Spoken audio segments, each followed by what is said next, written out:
Hello everybody and welcome back to Turning Tuesday. Quite a fun episode today because I get to interlink it with a project, which is this lovely router bit cabinet I'm currently working on.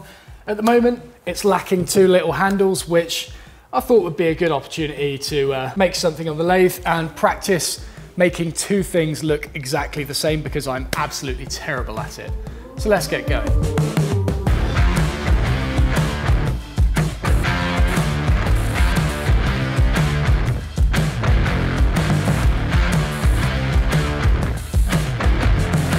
So let's have a look. What have we got here? Now, I'm aiming for these handles to be quite petite and not delicate because they are going to be in a workshop, but I don't want them to be like big doorknob style things. I want them to be quite refined and neat. I'm thinking a dark material for them. So I've got some oven coal there, bit of wool, ooh, bit of brown oak. That might be quite nice. I use this to mix my Osmo nowadays and get rid of that skin on top. But this might look pretty cool. I think I'm going to go for brown oak. And apart from anything, I'm probably going to need this much material because, as I said, I'm awful at copying things and making two things look the same on the lathe. So let's see, I'll probably go for something that is, I don't know, difficult to imagine what it's going to look like when it sticks out and is round. I think I just need to draw it out and just have a go at making it because I think it'll just be easier that way.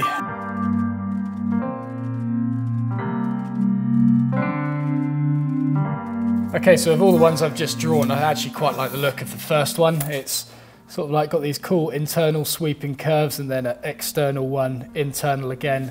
That's about 18 millimeters at the top, and if I draw that onto the two door frames, being 30 millimeters wide, yeah, that looks all right. I'm not even going to try and refine it on paper because I'm just awful at drawing, so I think it'll just be easier to get it on the lathe and see what it looks like. So I've cut this oak into 4. I'm going to mark the ends for the prong drive and live center.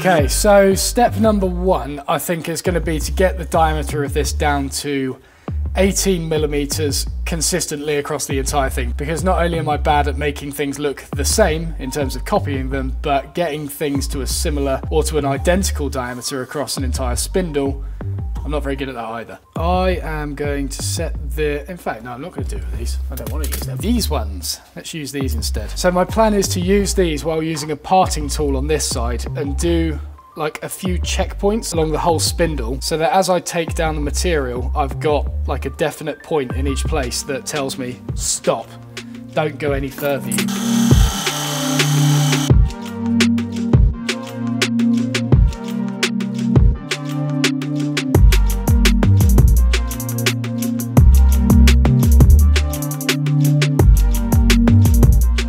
Well, what I have succeeded in doing is making it consistent.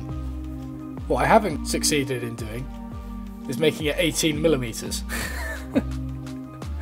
I've made it 17. This lathe business is very difficult, but at least it's consistent. I've only lost 0.5 millimeter either side of the handle, so not too fussed about that. If anything, it makes it more petite, which is what I said I wanted at the start. Now I've had a brainwave here. If I turn it so the tops of the handle are meeting in the middle, and then turn the rest of it with the tenons either end, then I can part down the middle, which will obviously separate the two, but then I should be able to get those two parts and clamp this bit in the chuck and then turn the rest of the handle here.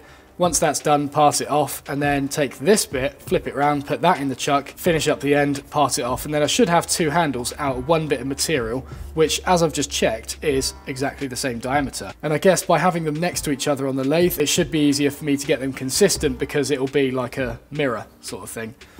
So that is what we're doing. So firstly, parting tool will be hitting around there. So let's give me plenty of room to get that in. That should be fine. Well, my camera died, so let's just go through that again.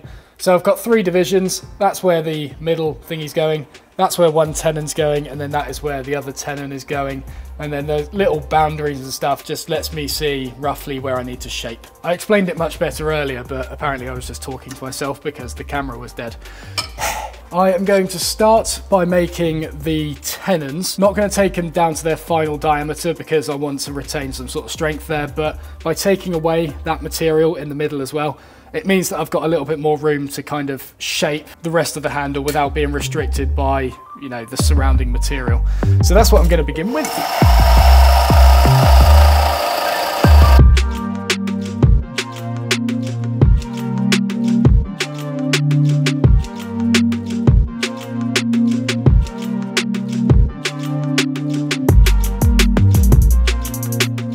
Right, sorry about that. The camera decided to turn off once again at the start of that. But essentially the bits you didn't see was the fact that most of that was shaped with the spindle gouge initially. And then the top of the handle, I was sort of coming in with the skew like that. Looks like I still need to do a little bit more on this one because it's looking slightly more domed than this one. And I definitely prefer the look of that one. So I need to refine that. As soon as I've done that, I guess it's going to be sand. No, I need to turn the tenons to the correct diameter first, which is probably going to be 6mm, looking at this at the moment. So yeah, let's do that.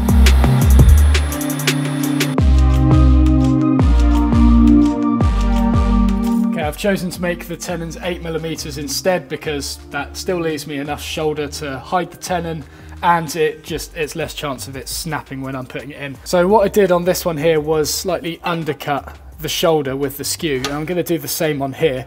This means that the outside, or this bottom corner of the shoulder, contacts the mating surface before the inside corner does, because if the inside corner contacts before the outside, then there's going to be a gap on the outside. So small undercut on that. The skew seems the obvious option to do it because it's very delicate. And then quick sand over and pass it off, I reckon.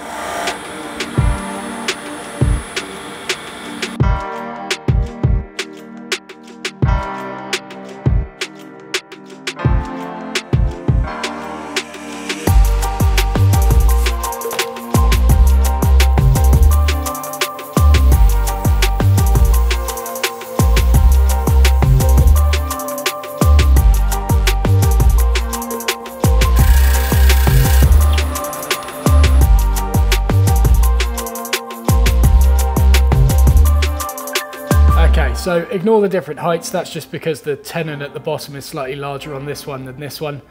Look at the bulge at the top. See, that one is very bulgy, that one's slightly flatter. This is actually what I was going for. I didn't want something as like bumpy as that, I wanted something quite subtle. So fortunately I prefer this one, not this one, because I obviously can't add material onto the top of this. So I'm going to try and remount this one back into those jaws and just sort of skim off a bit more on the top of it and hopefully get it to look more like this one on the right. Okay, so I've just realized that the jaws don't close to the required diameter, but wait for it. If I fit it within my 8mm drill bit stop collar, then that will fit in there.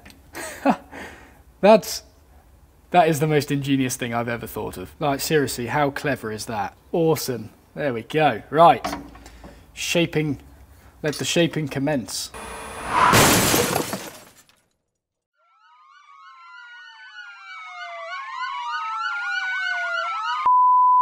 I actually can't believe I didn't just catch that on camera. I forgot to turn it on. I was refining it with the skew chisel. What usually happens when Matt tries to refine something with the skew chisel? I'm asking you. Come on, you guys have watched enough of these episodes to know how this plays out. I've done this enough times to know how this plays out. Yeah, that's right. Matt went and got himself a catch. But to be honest, the most annoying thing about this is the fact that not only I got a catch, but the fact that it wasn't even on camera, so it's not like I could even get any good content out of it. What a roller coaster of emotions that was. Think of the most ingenious thing I've ever thought of in my life. Ever thought of. And then just go and knacker it. I am going to try and salvage it. Like, there's some pretty deep grooves in there, and at the top it's pretty knackered, but It might not be as deep as I think. I'm just gonna give it a go. If it doesn't work, I guess I'll start again.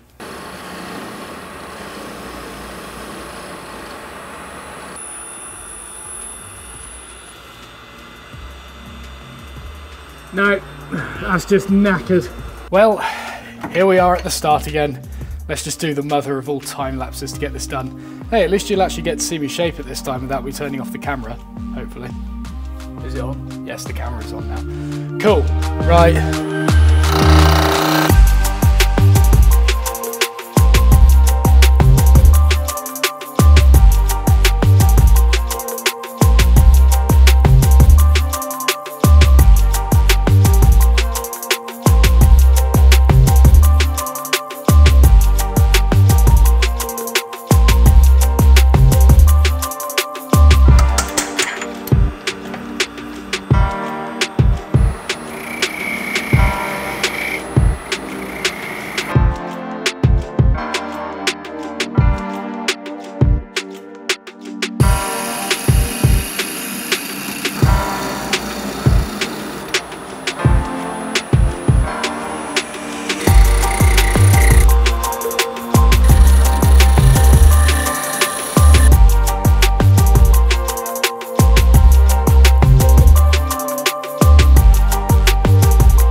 Okay, there we go. There's the two handles complete.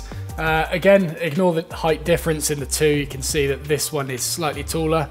That's just because that tenon on the bottom is slightly longer, but the actual handle, or the exposed bit after it's glued in, should be the same length. It looks like this one, I mean, I'm not going to redo it by this point. It's just a bit of self-assessment, criticism, whatever you want to call it. Yeah, this one looks like it's got a bit more of a sweep on it, whereas that one, slightly longer curve, I reckon. The dome, the height difference is making it look pretty inconsistent, but actually they are very close. I mean, because this one is slightly lower, it means you're seeing more of that dome on top, whereas this one being higher, you're seeing less of that dome. I'm pretty happy with how consistent they are. As for the tenons on the bottom, you can see that this one is slightly smaller than this one. That's because the overall handle on this one was a little bit too long, so I had to take a bit off the bottom with a parting tool and just wasn't thinking and went too far. So I took that one down to 7mm, that one is still 8mm. Just need to remember to change drill bit when I attach it to the cabinet later, because that will be, yeah, that'll be fun. But overall, it's not bad.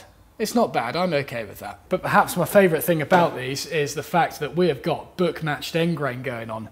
These obviously were out of one bit of timber, and these were originally separated by about 6mm. By cutting them in that orientation and keeping the gap between them to a minimum means you get a nice mirror match between the two. Not gonna lie, I didn't plan this out. It seems simple now I look at it, but yeah, it's pretty cool, isn't it? So I'm not going to attach these to the router bit cabinet today because I would rather make it part of that series. So if you're watching this Turning Tuesday on the day it was posted, then the final episode to this router bit cabinet series, that's really difficult to say.